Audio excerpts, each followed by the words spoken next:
Sasa mmoja Mgiriki mmoja alipita humu anajitapata humu anasema mimi Tanzania serikali yote ya Tanzania iko mkono wangu. Sasa mshizi sana serikali yote ya Tanzania iko anampana pesa yake.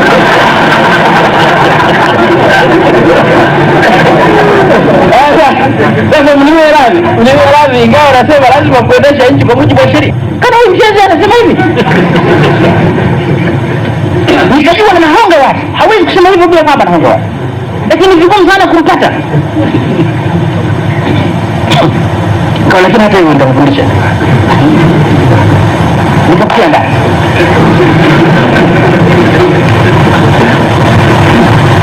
Niingia ndani.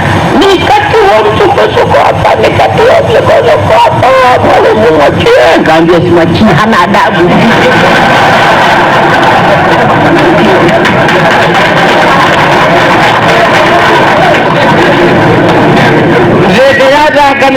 Akaniletea ujumbe, bwana huyo mtu tunamfahamu, mwachie. Kaambia simwachii hata kidogo, simwachii. Siwezi kuacha, hana adabu. Anasema serikali yangu yote iko huko. Niwachie hata kidogo. Kaambia yule mama aliyetuma na kaja atakaambia nenda mwambie mzee na mheshimu sana, lakini huyu hatoki.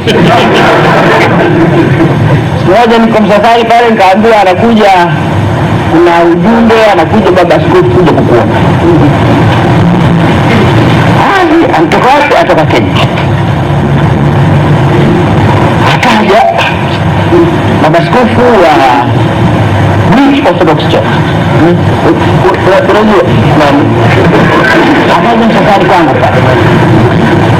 Bwana na ujumbe wako. Kaambia njoo tuende katika chumba. Pale msafari na kachumba kangu kadogo pale. Kaambia njoo tuende katika chumba kangu. Nikamchukua tukaenda katika chumba kangu pale, akanipa barua.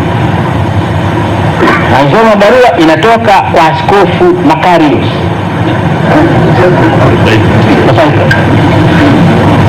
Mwalimu tafadhali mwachie huyo. Sasa nikamwambia baba askofu, huyu tumshinde. Nadhani hata wewe unajua kwamba ni mchezi. Sasa wamenipata watu wengi pamoja na kaka. Sasa kaka yangu alikuwa na marafiki zake Magiriki, wakajipata hapa Christmas, wakajazana tena hapa. Nikaambia kaka yangu acha hiyo bana, hao mimi sikubali. Nikamwambia wamenipata watu wengi, nataka nimwachie. Nimekataa. Pamoja na mcheo kaja kwa Ambe siwezi kumwachia. Wewe mtu wao juu. Sasa baba, wewe umekuja baba askofu. Wewe baba askofu Makarios. Sasa siwezi kupeleka mkono mtupu. Mpelekee habari baba askofu Makarios, mwambie hivi. Mwalimu yuko tayari kumwachia. Lakini mhamishe East Africa, arudi Cyprus, akae asionekane tena.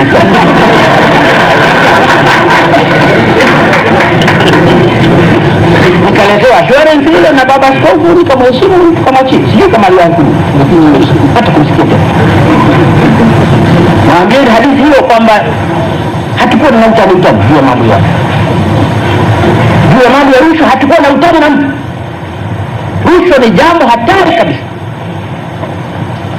Huwezi kununua haki. Haki hainunuliwi. Zamani haki shilingi ngapi? Lakini sasa nataka tende nje. Nataka kuna watu wanaheshimu kidogo huko nje. Kuna tende nje.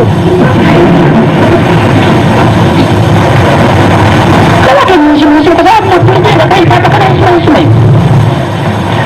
Na habari ya kutokusanya kodi. Kutokusanya kodi ni sifa moja ya viserikali corrupt popote pale. Popote. Wala usifikiri ni Tanzania peke yake au Kenya peke yake, hata wana mzigo wa madeni. Serikali corrupt popote. Haitozi kodi. Serikali corrupt inatumwa na wenye mali. Inawafanyia kazi wenye mali. Serikali corrupt imwambie mwenye mali. Imwambie ni utalipa, usipolipa utafikia. Atacheka tu huyu. Anaambia unaniambia hivyo wewe? Kesho siji basi.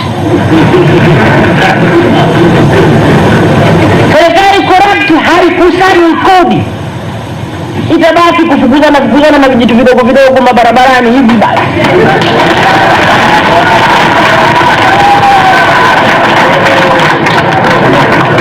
Mkisha kuwa corrupt, mtaabudu wenye mali. Mimi ni Mkristo, sijui Qur'ani inasema nini, lakini msahafu wa Kikristo, Injili ambayo na Waislamu wanaikubali, Nabii Isa maneno yake mwenyewe, huwezi kutumikia mabwana wawili, moja fedha, mwingine Mungu, haiwezekani. Utachagua katika wawili hao. Anasema ukipewa wawili hao, usitamani wote, Mungu na fedha. Acha Waswahili na fedha, Mungu na fedha. Anasema Nabii Isa mwenyewe, Bwana Yesu, huwezi kuchagua vitu hivi, huwezi kumtumikia vitu utatu. Aliendewa na kijana moja, akaambia bwana mkubwa, ili niende peponi nifanyeje? Bwana Yesu akamwambia za kufanya. Sheria ziko kadhaa, 1 2 3 4 5 6. Sina kusema nazijua, hizi nazitii tangu ujana wangu. Hizo zote mimi nafanya kama tangu ujana wangu ndio heshima. Zakayo vema. Kama hivyo ndivyo, sasa nenda kauze mali yako yote, alafu uje unifuate.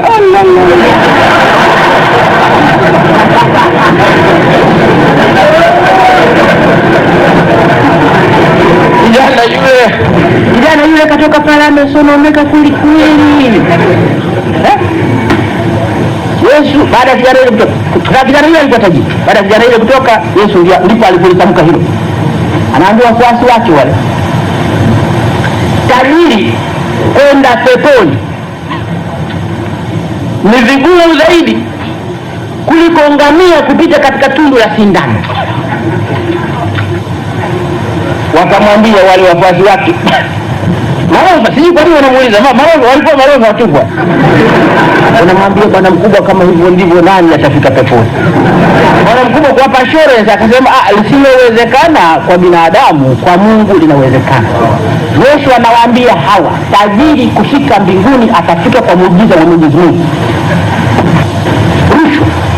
Baba wa Taifa aliyasema hayo Machi 14 mwaka 1995 alipokuwa akizungumza na waandishi wa habari jijini Dar es Salaam.